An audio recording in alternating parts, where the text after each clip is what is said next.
Look closely at who is missing from these stands and you find something strange.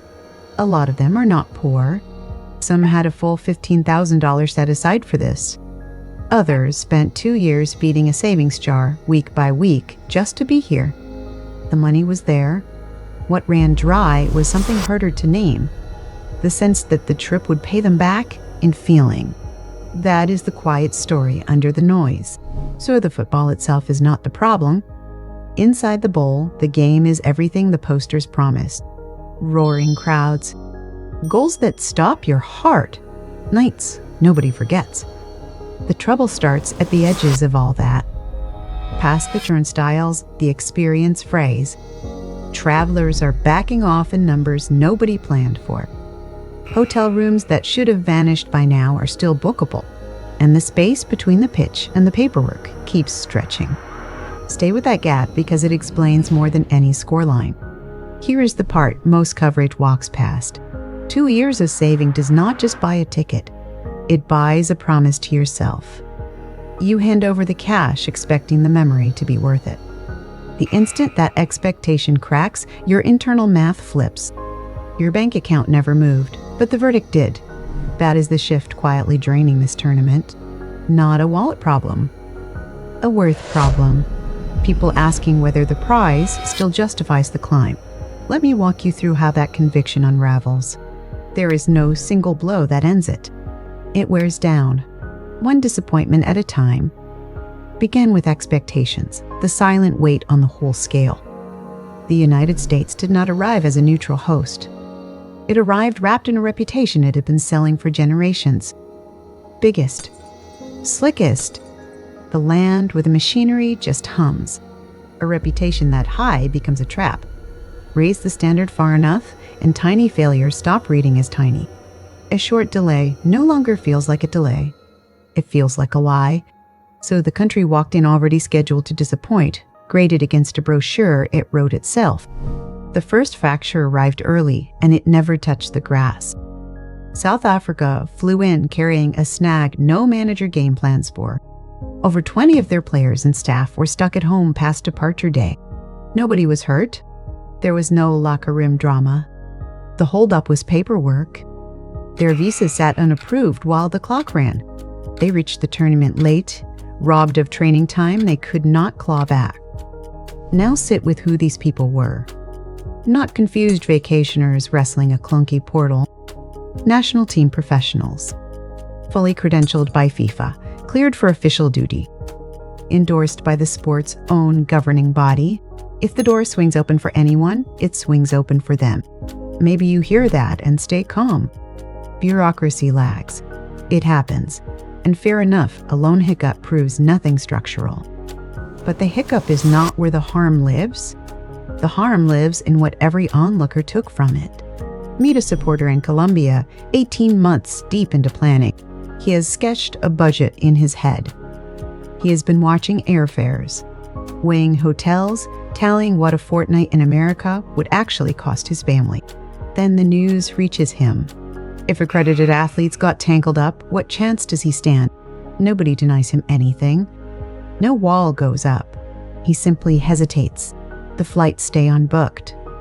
The deposit stays in his account. Soon, he tells himself. And while he waits, the fares creep north and the rooms grow scarce. The math that once worked keeps slipping out of reach. No rejection ever lands in his inbox. He just slides, unnoticed, out of the crowd that meant to come. That last move is the real engine of visa friction. It does not only block the people it formally turns away, it seeds doubt in the far bigger group hovering just behind them. Folks who weigh the uncertainty against a bill that already stings and refuse to pile one on the other. What you can count is the stack of denied applications. What you cannot count dwarfs it, the mass of travelers who rerouted their plans in silence. Logged by no one, spooked by a process that felt like a coin flip. One crowd lands in the figures, the other vanishes clean. And the vanished crowd is the larger one. To be fair, FIFA spotted the danger and reached for a fix. As the tournament took shape, it rolled out the FIFA Pass, pitched as a way to ease ticket holders through the gate. The announcement landed like relief. At last, an answer. Then the fine print showed up.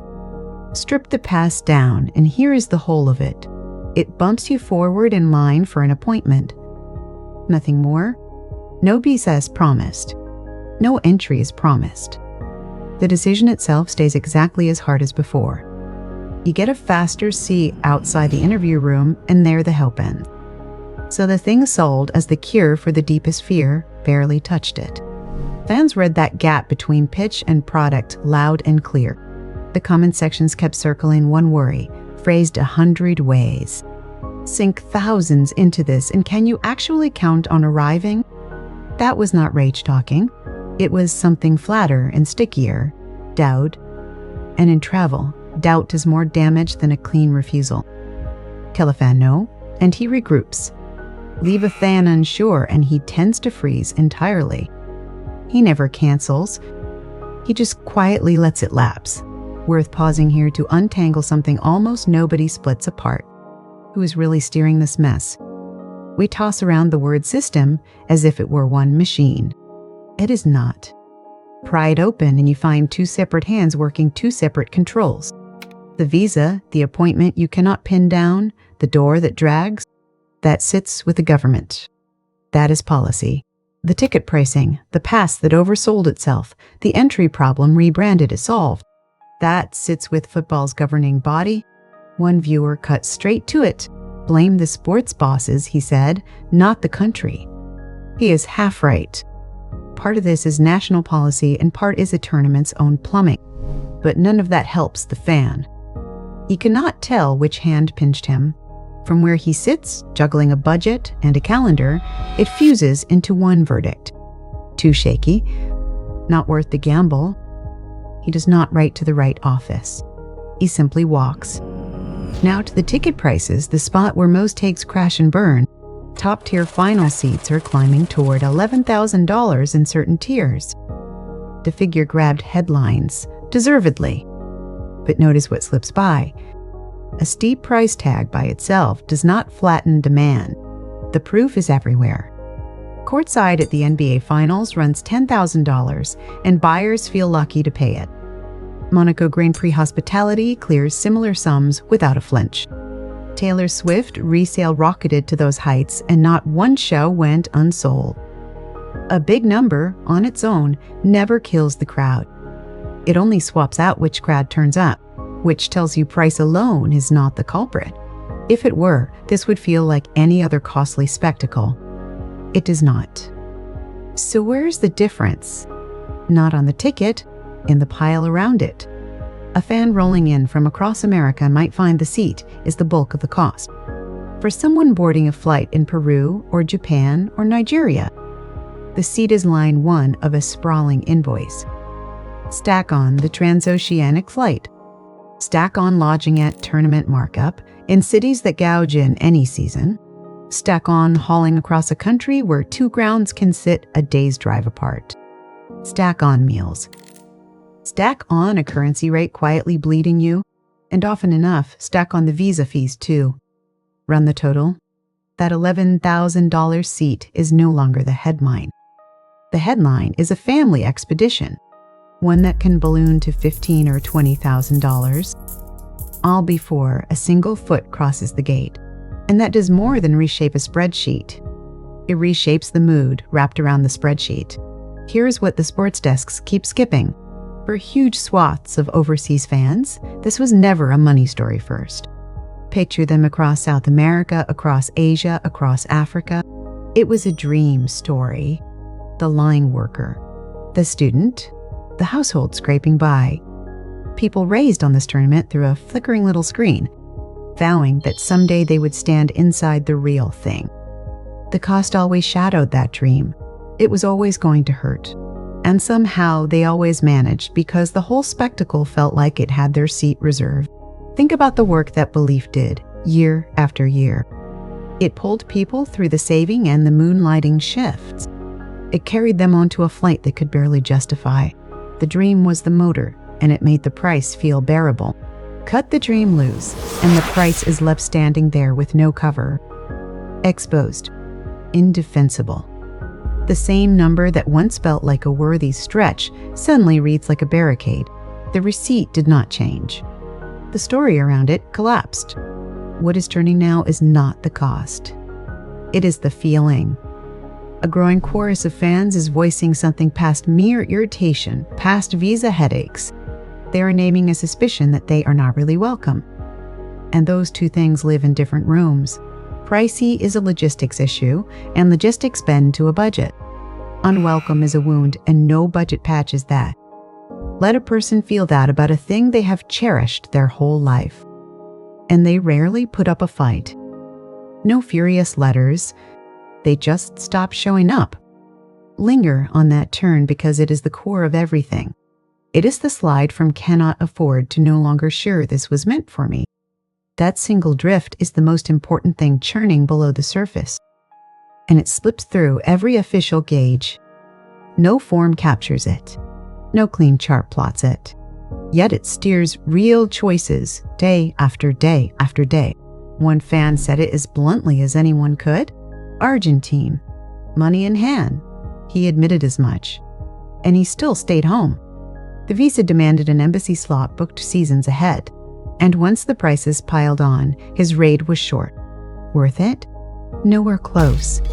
Reread that because it shatters the lazy tape. Here was a man who could absolutely pay. He studied the full package, did the arithmetic, and ruled the value hollow. That is the collapse in motion, and cash is barely a factor. That is the snare most coverage tumbles into. It frames the whole thing as affordability. A sorting of who has funds and who does not. But affordability and worth ask two different questions. Affordability asks whether you can cover the bill. Worth asks whether you should, weighing everything you must swallow to pull it off. You can ace the first and bomb the second outright. And that is precisely the wall a rising number of fans are hitting. The funds exist. The lifelong hunger exists. And the answer is still no. Because each fresh layer of friction shaves away the one asset no money restores. The faith that the experience will deliver what it swore. Strip that faith away and the price stops mattering at all. Quick breather. What landed hardest for you so far? The visa tangle, the full bill, or something I have not named? Tell me below. I read all of them.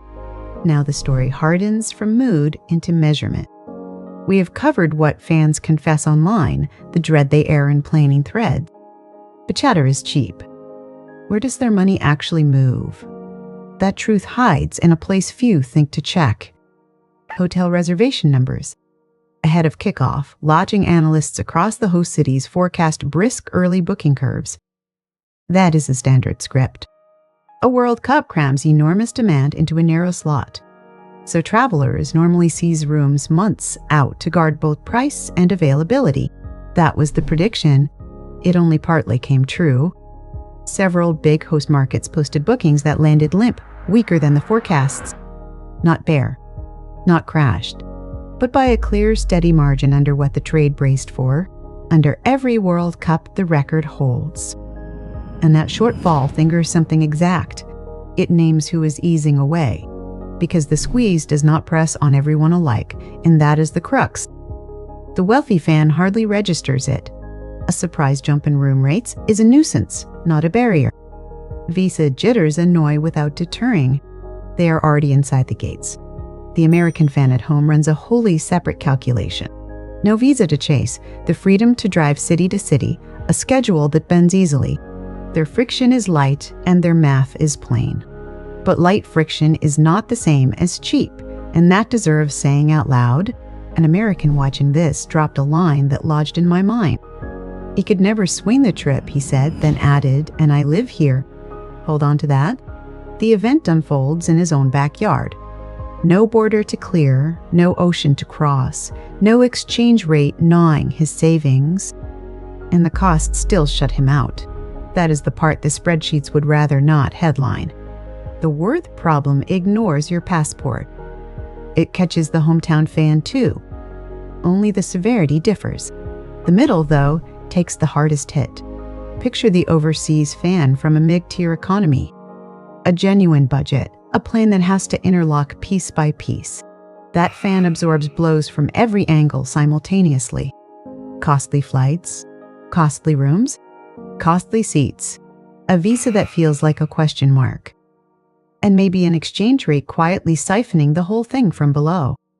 Here is the hinge that sets 2236 apart from every World Cup before.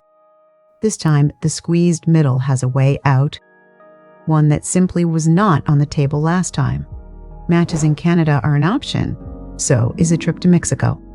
It is the same tournament, the same squads, the same gut-punch knockout nights, often with a smoother path and a lighter total bill. That escape hatch did not exist in 2018. It is open now, and a slice of fans are slipping through it. They are not abandoning the World Cup. They are abandoning one host's portion of it. So pull back and total up the pile. Lisa Friction quietly trimming the crowd. A pass that swore more than it could keep. Costs compounding until the whole trip feels lopsided. And reservation data confirming the middle is retreating in ways you can actually count. Right about here, you might shrug and call it a pricing problem. America runs expensive. Crossing borders runs expensive. Is that not the entire answer? It is not, and the reason is sitting in plain sight. Switzerland ranks among the priciest nations alive, and tourists still flood in by the millions season after season. Japan drains the wallet of most foreign visitors, and it just clocked its biggest tally of international arrivals on record. Norway is savagely expensive, and the crowds keep arriving anyway. So a high price cannot explain people peeling away. If it could, the dearest places on earth would sit deserted. They are anything but deserted. So I went to American Point, something fainter and far slower to repair. Imagine a footpath you have taken safely 1,000 times. The ground still holds. Nothing has given way. But lately a faint shift stirs beneath each step, a settling you cannot quite place. Maybe it is nothing. Maybe you arrive fine. But do you stride across with the old, thoughtless ease? That hesitation is exactly what is gnawing at fans right now. They are not sure disaster is coming. They have merely lost the old certainty that nothing will. And it is that vanished certainty, not any one catastrophe, that bends the behavior. Every colossal event spins off some logistical knot. Visitors brace for that. They plan around it, swallow it, shrug it off. What they will not swallow is friction they never saw coming. Friction from a host that spent years vowing this would be the tournament that finally nailed every detail. That vow hardened into a yardstick, forged from decades of an American brand built on speed, ease, and grandeur. And now every visitor lays that yardstick against every passing minute. It is a merciless yardstick, the harshest ever raised against a host. Held to it, a humdrum bit of red tape begins to curdle, the kind of snag that would pass unnoticed elsewhere. Here it looks like proof the whole pitch was inflated. That is the second gear in this machine. Not friction by itself, but friction crashing into expectations so towering that everyday snags feel like something graver. Then comes a third force, one absent the last time America hosted, way back in 1994. Open competition. A fan choosing a destination today wields more live information than any traveler who ever lived, more comparison engines, and more routes. Inside a few minutes, they can total the cost of attending 3 separate countries, all under one tournament. They can scan eyewitness reports from someone who braved the visa line just last week. They can game out exchange rate outcomes before a single hotel page even loads. So every speck of friction now runs head-to-head against a rival that might carry less. A fan in Ecuador or South Korea or Senegal is not just choosing whether to go. They are choosing which host country's slice earns their money. You can pour concrete into the grandest stadiums on the planet 100,000 seats deep. None of it counts if your system feels rougher to thread than the one across the border. Today's traveler drifts toward whichever route reads clean. A baffling form can quietly outmuscle a stadium. Before I take this any further, let me hold myself honest. This kind of red can spill into overstatement within a sentence or two. And the moment it does, it quits being any use to you. And this is exactly where I want to turn toward the doubters.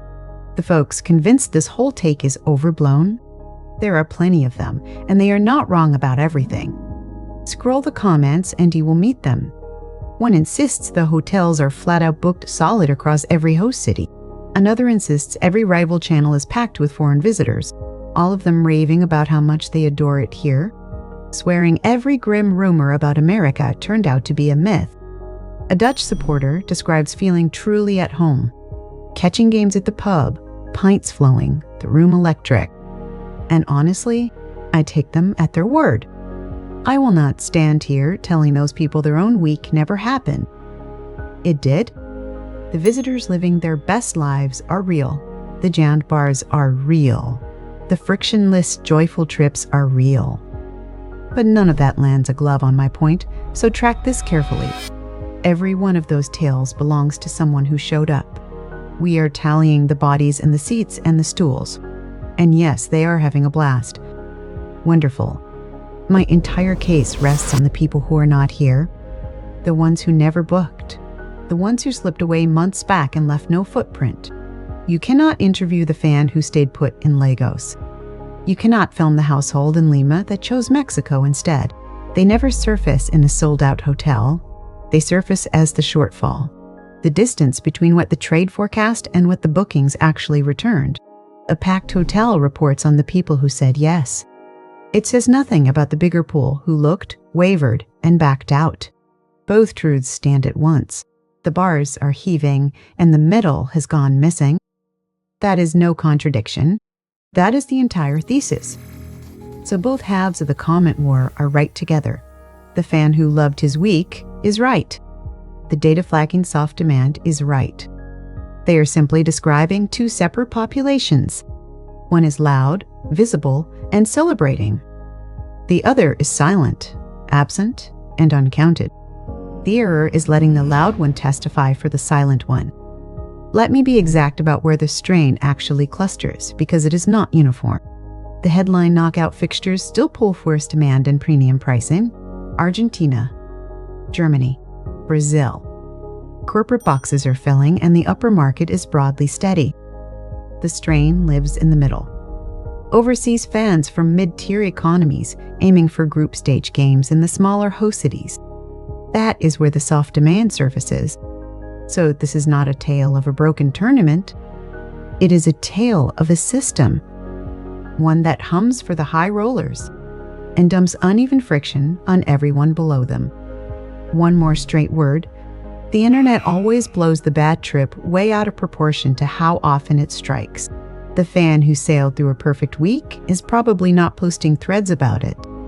The one who ate a visa delay, then a scrapped booking, then a logistical disaster, retells that saga endlessly. The viral fury deserves a note. It does not deserve to stand in for the whole. The figures that matter are the dull ones. Booking curves, behavioral drift, where the mid-income fan is quietly spending instead. If any of this earned its keep, a like nudges it toward more people. Only if you reckon it deserves one. So what does all this mean past a single tournament? Because the World Cup ends. A champion hoists the cup. The after-action reports get filed and largely forgotten. What lingers is the deeper question. There's an old line that fits the moment. Trust falls like a dropped stone and returns like a drifting feather. You can shovel money into more stadiums. You can crank up the marketing spend. You can fire off a parade of glossy campaigns. None of it rebuilds trust, because trust ignores announcements. It comes back slowly through one steady experience stacked on the next across years. Never through a press release, and that is what unsettles the people studying this closely. Not that one loud thing detonated. The reverse. That millions of micro-decisions are getting made daily, every one of them leaning the same way. A household pushes the trip back. A circle of friends opts for the living room. A tour operator pairs its packages. A sponsor turns wary on its revenue projections. Each looks like nothing standing alone. But millions of people tilting the same direction at the same hour carve a pattern. And a pattern like that resists reversal once it hardens. The little choices compound, the way a flake becomes an avalanche nobody started on purpose. For ages, the recipe for staging a global event looked locked. Size equals victory. The biggest build wins. Push the most volume, deploy the most capacity, and supremacy follows on its own. That recipe is wobbly now. Today's travelers judge an experience unlike any generation before. Consider the texture of a trip. From the first late-night search to the moment the wheels touch home. That texture now weighs as much as whatever the destination serves up on arrival. Before a dollar leaves their hand, they are already probing. How thorny is the visa? How honestly are the real costs spelled out? How predictable does the whole thing feel? They settle those questions before any booking, which means the answers decide whether a booking ever happens. A modest country with quick visa processing, transparent pricing, and a planning path that genuinely flows. That country can siphon off demand. Demand 100,000-seat stadium loses to one confusing form. That is a fresh dynamic, and one America has not squarely faced. This stretches well past football. For a long stretch, America was never merely a country in the world's eye. It was a symbol of bigness, of chance, of a place that opens its arms and makes good on the pitch. Millions came up cradling that picture, shaped across decades of culture and media, anchored to a plain idea. Reach America, and things work. And here's the striking thing about the comments piling under World Cup clips right now. Most carry no anger. They carry something nearer to regret. Two very different feelings. Anger means the fight is still alive in you. Regret arrives when you sense something you once trusted is quietly drifting off. People are not declaring hatred for America. Plenty are saying they recall when this felt different. When the thought of coming here felt bright and easy, not knotted and uncertain. And maybe this strikes a nerve closer to home for you. Maybe you have tasted a smaller cut of it. You followed the rules. You saved. You did the dutiful thing. And somewhere down the line, the payoff quietly thinned. The promise read the same on paper, but the substance underneath it hollowed out. That is the very feeling these fans are putting into words. They are not lazy. They are not stingy. They are people who did it all right and watched the value drain anyway. Enough of that, and you stop reaching for the thing. Not out of spite, out of plain self-defense. You decide the numbers no longer shield your family, so you ease back. That reflex is not weakness. It is what careful people do when a system keeps sliding the goalposts on them. Whether that read is wholly fair or not, it is real, and in tourism, the read steers people every bit as hard as the facts. A traveler does not move on a statistic. A traveler moves on a feeling. And America's tourism figures have been a low hum of worry for several years already. Visitor counts, length of stay, where the world's travelers point themselves. All of it traces a slow drift that started well ahead of this tournament. What the World Cup does is press a mountain of travel decisions into one short, blazing window. That compression drags a pattern into the light that would normally hide in ordinary noise.